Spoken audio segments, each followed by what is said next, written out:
वाकिब कहाँ जमाना हमारी उड़ान से, वाकिब कहाँ जमाना हमारी उड़ान से, वो और थे जो हार गए आसमान से। हेलो दोस्तों, जय हिंद।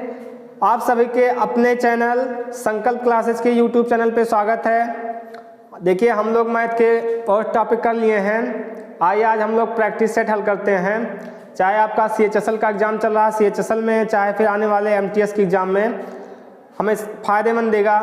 देखिए क्या है, विभिन्न परीक्षाओं में SSC द्वारा जो पूछा गया है उसी के पूछे गए क्वेश्चन को हम लोग आज हल करते हैं और उसका अपना एक प्रैक्टिस सेट हो जाएगा, फिर हम लोग इसको हल करते हैं। ठीक है, हम लोग पहला क्वेश्चन देखते हैं क्या कह रहा है। देखिए कह रहा है, यदि x बराबर 1.234 के ऊपर बार लगा है और y बराबर 4.321 के ऊपर बार लगा है तो x प्लस वाई को भिन्न के रूप में किस प्रकार लिखा जाएगा।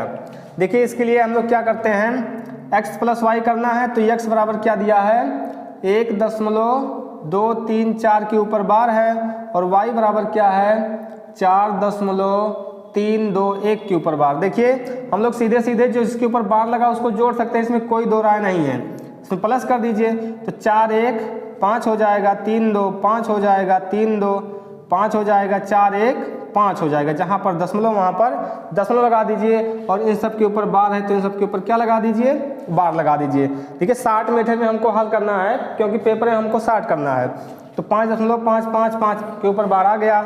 इसके लिए देखिए क्या होता है कि यहाँ पर 5 लिखा है, 5 लिख दीजिए और दशमलव के स्थान पे आप प्लस का चिन्ह लगा दीजिए। किसका, प्लस का। उसके बाद 3 चीज़ के ऊपर बार है जिसके ऊपर उतना लिख लीजिए इधर। फिर उसके नीचे 3 के ऊपर बार है, 3 बार 9 लिख दीजिए, 3 बार 9 लिख दीजिए। अब उसके बाद एक देखिए भिन्न बन गया, आप इसको हल कर सकते हैं। कैसे, देखिए इसका गुणा इसमें करिए प्लस इतना जोड़ दीजिए तो 5 9 45, फिर 5 9 45, 4 49, 5 9 45 और 4 49, प्लस में क्या जोड़ना है 555 बटे टोटल क्या है 9993।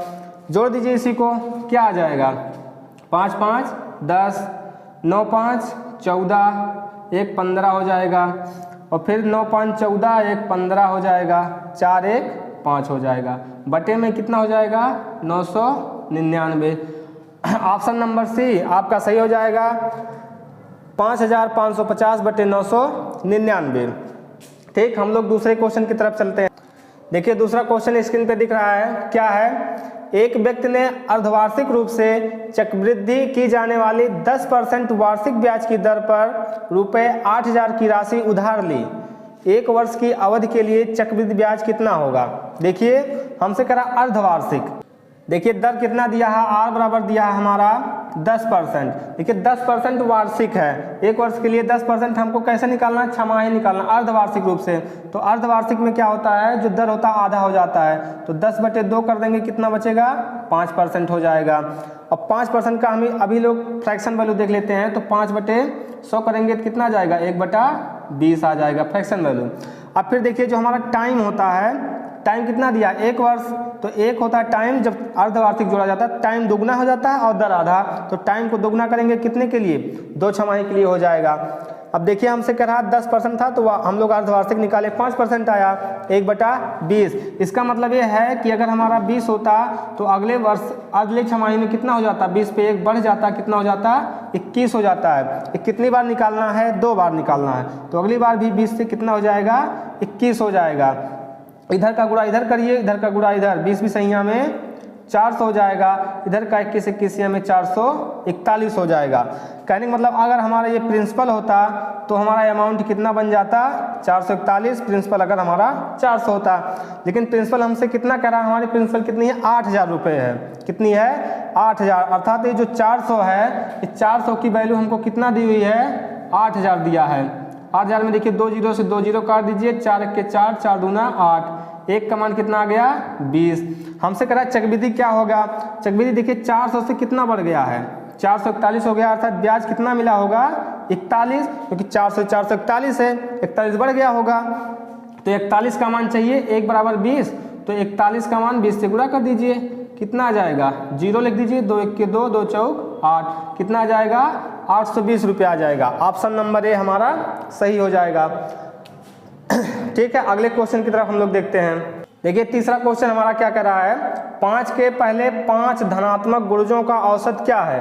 5 के प्रथम 5 धनात्मक गुणजों का औसत क्या है। देखिए धनात्मक गुणज क्या होता है, जैसे पहला 5 हो गया तो दूसरा इसका गुणज क्या हो जाएगा, 5 दूना 10 हो जाएगा, तीसरा क्या हो जाएगा, 5 तिहाई 15 हो जाएगा। इसी प्रकार से कितना ले जाना है, 5। तो ऐसे ऐसे हम लोग कितना निकालेंगे, लास्ट वाला निकाल दीजिए, 5 25 हो जाएगा। ठीक, अब देखिए 5 के 5 धनात्मक गुणज 5, 5 दूनी 10, 5 तिहाई 15, कहाँ तक जाना है 5, तो 5 25।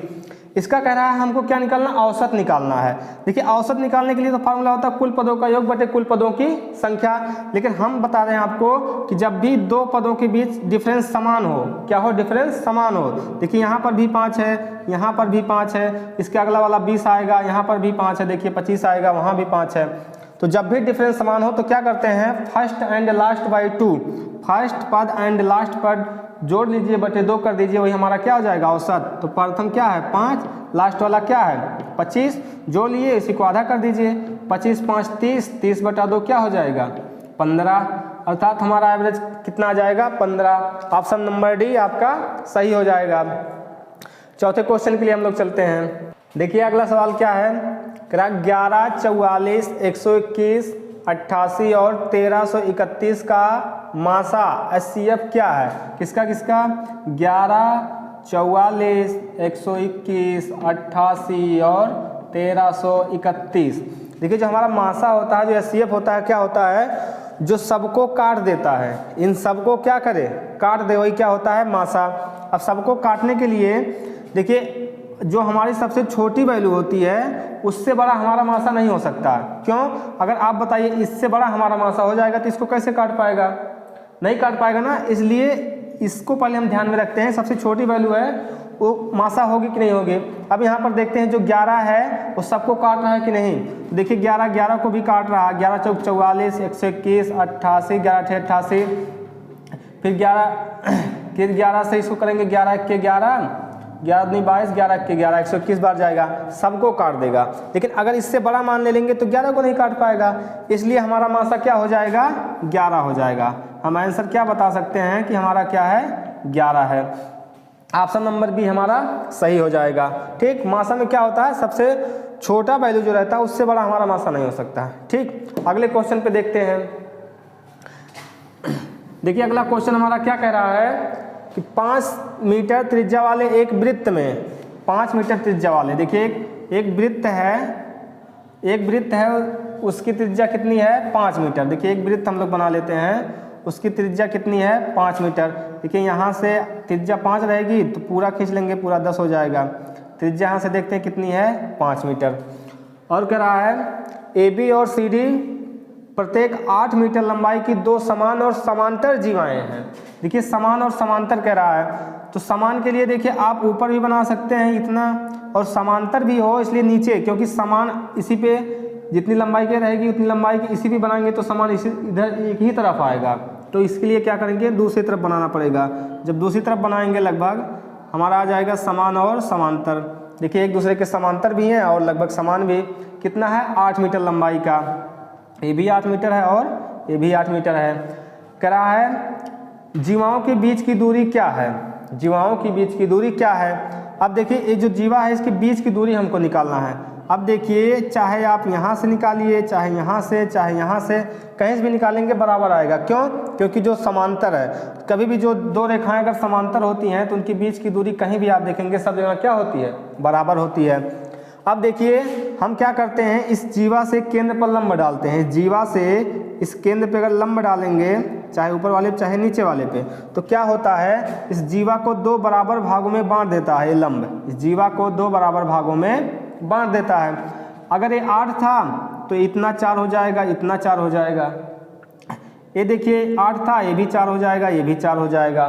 ठीक, अब देखिए यहाँ से अगर हम इसको यहाँ खींचते हैं, यहाँ से जब इसको यहाँ खींचेंगे तो क्या बन जाएगा त्रिज्या, क्योंकि केंद्र से कहाँ पर लेके आ रहे हैं, परिधि पर लेके आ रहे हैं। ये देखिए हमारा 4 है और त्रिज्या पहले से हमारा क्या दिया है 5 दिया है। अब देखिए जब ये लंब डाले हैं तो ये आपका क्या बना है 90 अंश। तो लंब डाले हैं तो लंब हमेशा जब भी लंब बनता है 90 अंश का, उसके सामने की भुजा आपकी कर्ण होती है। तो ये क्या है, देखिए हमारा क्या है जो बन गया है यहाँ से यहाँ तक। अगर हम नाम दे दें इसका, ओ दे दें इसका, ए दे दें, तो ओ ए इस समय क्या है, देखिए ए बी और सी डी था, तो ए बी था, इसको हम लोग सी डी मान लेते हैं। तो इस समय ए और ओ क्या है, कर्ण है। तो कर्ण और ये देखिए ए और इसका हम लोग कुछ मान लेते हैं, यम मान लीजिए। तो ए और यम जो हमारा क्या है, आधार हो जाएगा, और ओ और यम क्या हो जाएगा, लंब हो जाएगा। तो इसके लिए देखिए पाइथागोरस प्रमेय यहाँ लगाएंगे। तो हमारा पाइथागोरस एक ट्रिक होता है 3 4 5 का, 3 4 5 का। तो देखिए इसमें 5 क्या होता है, कर्ण, तो ये 5 है, ये 4 है, तो ये कितना हो जाएगा, ये 3 हो जाएगा। सेम काम हम लोग इसमें करते हैं, इसको यहाँ से खींचिए चाहे यहाँ से खींचिए, यहाँ से खींच देते हैं हम। देखिए ये भी हमारा क्या बन जाएगा, देखिए 90 अंश यहाँ से भी लंब डाले थे, तो ये भी क्या हो जाएगा, कर्ण। जब एक कर्ण हो जाएगा, ये देखिए यहाँ से यहाँ तक कितना है, 4 है, और यहाँ से यहाँ तक ये भी त्रिज्या बन जाएगा, ये भी 5 हो जाएगा। ये 4 है, ये 5 है, तो ये भी कितना हो जाएगा, 3 हो जाएगा।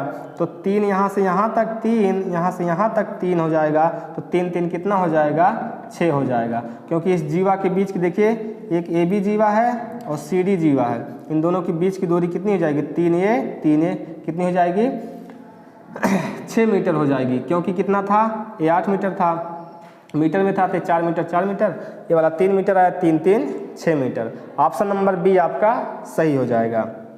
देखिए अगले सवाल में क्या कह रहा है, एक दुकानदार एक वस्तु के खुदरा मूल्य पर, देखिए खुदरा मूल्य कहिए या अंकित मूल्य कहिए, वही उसका अंकित मूल्य होता है, वही उसका खुदरा मूल्य होता है। एक दुकानदार एक वस्तु के खुदरा मूल्य पर 20% कमीशन देता है और 5% लाभ अर्जित करता है। देखिए हमारा क्या होता है, एमपी होता है, मतलब मार्केट प्राइस या अंकित मूल्य इसी को कह सकते हैं। एक सीपी होता है, इसी को कास्ट प्राइस या क्रय मूल्य कहते हैं। एक हमारा सेलिंग प्राइस होता है जिसको हम लोग बेचते हैं। देखिए जो हमारा लाभ होता है, जो हमारी हानि होती है, हमारी क्रय मूल्य पे होती है, जितना हम लोग लगाते हैं पैसा। लेकिन जो हम लोग छूट देते हैं, जो दुकानदार हमको छूट देता है, किस पे देता है, मार्केट प्राइस पे देता है। तो वही सवाल में कह रहा है, एक दुकानदार एक वस्तु के खुदरा मूल्य पर 20% का कमीशन देता है, एमपी पे 20% का कमीशन देता है और 5% लाभ अर्जित करता है। तो 5% लाभ किस पे अर्जित करेगा, क्रय मूल्य पर। तो 5% का अगर इसको हम लोग देखिए 100 मान लेते हैं, तो इस पर 5% लाभ प्राप्त कर रहा है। जब लाभ प्राप्त करेगा तो बेचा कितने में होगा, 105 में, तभी तो 5% का लाभ हो जाएगा। 100 से जब 5, देखिए 100 पे जितना बढ़ाते हैं उतना परसेंट बन जाता है। तो 100 पे 5 बढ़ा दिए, 105 हो गया, 5% का लाभ अर्जित करता है। लेकिन हमसे कह रहा था कि 20% का कमीशन दे रहा था, तो कमीशन हमारा किस पे होगा, इस पे होगा, एमपी पे। तो एमपी सब देखते हैं, जब ये जो बेचा गया है तो क्या है, 20% का कमीशन है, -20 में से। तो जब इसका देखेंगे -20 जाएगा 105, तो 20 जो होगा घटा देंगे, तो इसके लिए अपने आप में कितना बन जाएगा, 80%। अगर इसको देखें ये अपने आप में 100% है, तो इस पर जब 20% कमीशन गया तो कितने परसेंट का मान बचा, 105 जो बचा 80% का मान। हमको चाहिए क्या, एमपी कितना परसेंट है, 100 है। इसके लिए 1 0 से 1 0 काट दीजिए, ऐसे रहने दीजिए। अभी आगे हम लोग काट लेते हैं, 10 50 गुणा कर देंगे, नीचे 8 बच जाएगा। अब देखिए हमारा ये बन गया और सीपी बन गया 100, एसपी बन गया 105। आगे कह रहा है यदि उसके कमीशन में 10% की कमी की जाती है। देखिए कमीशन हमको कितना दे रहा था, यहाँ से हमको 20% कमीशन दे रहा था, कह रहे यदि हमको कमीशन में 10% की कमी की जाती है। जब 10% की कमी करेगा कमीशन में, तो अब तक देखिए यहाँ से 20 में कमी कर रहा था, 80 था, अब 10 में कमी करेगा तो ये कितने का मान बनेगा, इसका 90%। जब 20% था तो 80% था, अब 10% कमी कर देगा, 10 बचेगा, तो इसका कितना बचेगा, 90%। तो जो हमारा 10 50 है, 10 50 बटे 8, इसका कितना परसेंट बेचेगा, 90%। 90 बटे 100, 1 0 से 1 0 काट दीजिए, इसको इससे काट दीजिए, ठीक। उसके बाद देखिए हम यहाँ से क्या कर सकते हैं, इसको गुणा कर दीजिए, 9 पचे 45 और 9 शून्य हो जाएगा, 4 हो जाएगा, 9 1 9, 945 बटे 8 हो जाएगा। अब देखिए हमसे क्या कह रहा है कि उसका लाभ है लगभग कितना होगा, निकटतम पूर्णांक मान पूछा, निकटतम कितना होगा। तो देखिए पहले 105 था, अब कितना हो गया है, 945 बटे 8। इसको हम लोग देखते हैं, भाग देते हैं, कितनी बार जाएगा। देखिए 9 1 के 9 बनेगा, 8 1 के 8 बन जाएगा, और उसके बाद एक हासिल बचेगा 14, फिर 8 1 के 8, 6 14 जाएगा, मतलब 65 हो जाएगा, तो 8 8 64, एक कम बचेगा, लगभग में कितना आ जाएगा, 118। अब वही चीज़ हमसे कह रहा है कि कितना लाभ होगा। लाभ देखिए हम बताएं किस पे होगा लाभ, यहाँ क्रय मूल्य पे, सीपी पे। सीपी कितना माने 100, अगर 100 पे देखिए कितना जा रहा है 118 जा रहा है। अगर 100 पे 118 जा रहा है तो लाभ आपको ज़्यादा कितना दिख रहा है, 18 ज़्यादा दिख रहा है। तो इसलिए हमको लाभ हमारा जो हो जाएगा लगभग में कितना बन जाएगा, 18% बन जाएगा। देखिए दोबारा समझते हैं। कहता है कि दुकानदार वस्तु के खुदरा मूल्य पर 20% का कमीशन देता है और 5% का लाभ लेता है। तो हम लोग मान लिए क्रय मूल्य 100, इस पे 5 का लाभ देगा तो कितना हो जाएगा 105। लेकिन जो 105 है ये किसी अंकित मूल्य का 20% छूट है, खुदरा मूल्य का 20% छूट है। तो 20 का छूट होगा, ये अपने आप में कितना रहेगा 80 रहेगा। तो 105 जो है 80 का मान है, इसका 100 से गुणा करेंगे तो हमारा एमपी मिल जाएगा। इसको हम लोग हल किए 10 50/8 आया। अब कह रहा है कमीशन 10% कम कर दे, तो पहले 20% करता था, अब 10 कम कर दिया तो 10 बचा। तो इसका 90, 10 कमीशन दे देगा 90% बचेगा। तो इसका जो होगा हम लोग कितना निकाल लेंगे 90% गुणे 90/100 कितना आ गया 945/8 बराबर कितना आ गया 118 निकटतम मान। तो 118 आया। अब कह रहा है उसका लाभ निकटतम क्या होगा, तो लाभ हानि हम सीपी पे देखेंगे ना, ये तो हमारा उसका खुदरा मूल्य था जो बढ़ा के रखा था। तो यहाँ से कितना हो जाएगा 18 ज़्यादा हो जाएगा 100 से, अर्थात लाभ कितना बन जाएगा 18% का लाभ बन जाएगा। ठीक है, अगले क्वेश्चन पे हम लोग देखते हैं। अगला क्या कह रहा है, सिंपल कीजिए। क्या हल करना है 105 भागे 5 गुणे 5 प्लस 32 फिर क्या दिया गुणे 4 भागे 2 प्लस 6 माइनस में 10। देखिए ये सिंप्लीफिकेशन का है, इसको हम लोग थोड़ा बोर्ड मास का नियम लगाते हैं। यहाँ पर सबसे पहले क्या करेंगे, भाग को हल करेंगे, फिर गुणा को हल करेंगे। तो सबसे पहले जहाँ जहाँ भाग उसको देखते हैं। देखिए यहाँ पर भाग है, यहाँ पर कर दीजिए 5 दूना 10 और 5 एक्के 5, फिर गुणा लगा दीजिए कितना हो जाएगा 5 प्लस।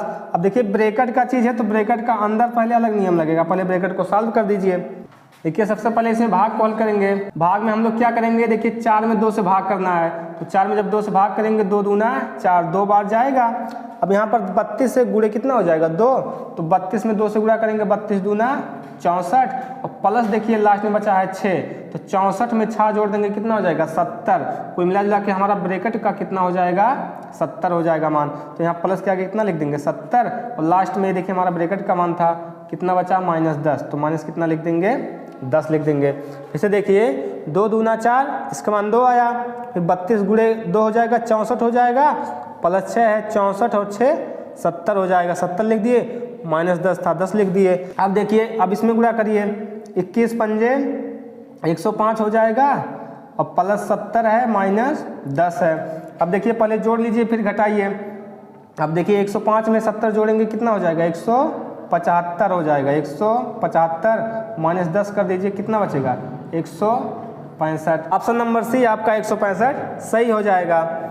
देखिए अगर वीडियो अच्छा लग रहा है, समझ में आ रहा है तो कृपया करके आप लोग वीडियो को शेयर भी कर सकते हैं, सब्सक्राइब करिए, लाइक करिए वीडियो को। ठीक इसी प्रकार से सपोर्ट करते रहिए अपने छोटे भाई को, और हम लोग आगे और क्वेश्चन लेके आते रहेंगे।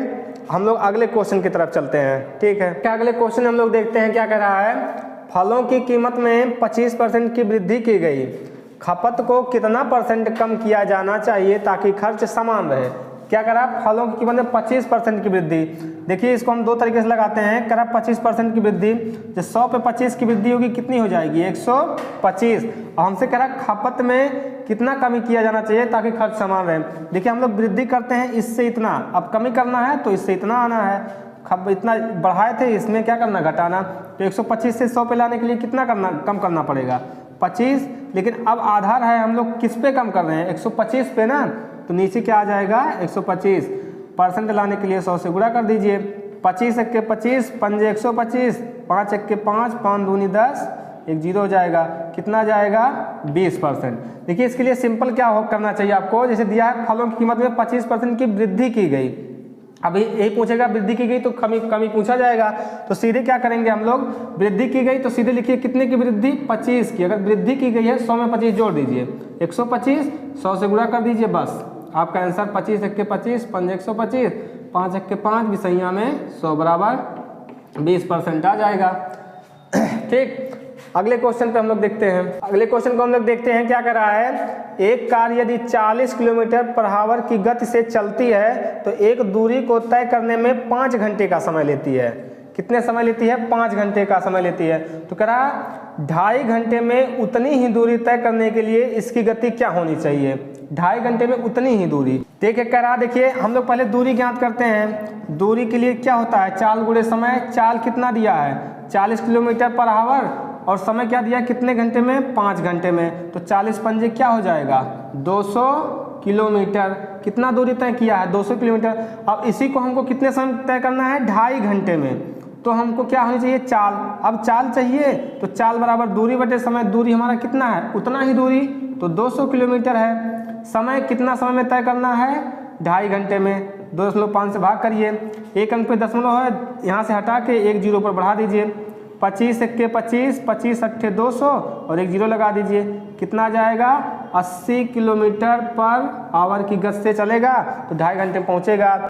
अगले सवाल में देखिए क्या कह रहा है। 14 सेंटीमीटर के व्यास वाली गेंद का पृष्ठीय क्षेत्रफल ज्ञात कीजिए यदि पाई बराबर क्या दिया है? 22/7। देखिए जो गेंद होती है हमारी वो क्या होती है?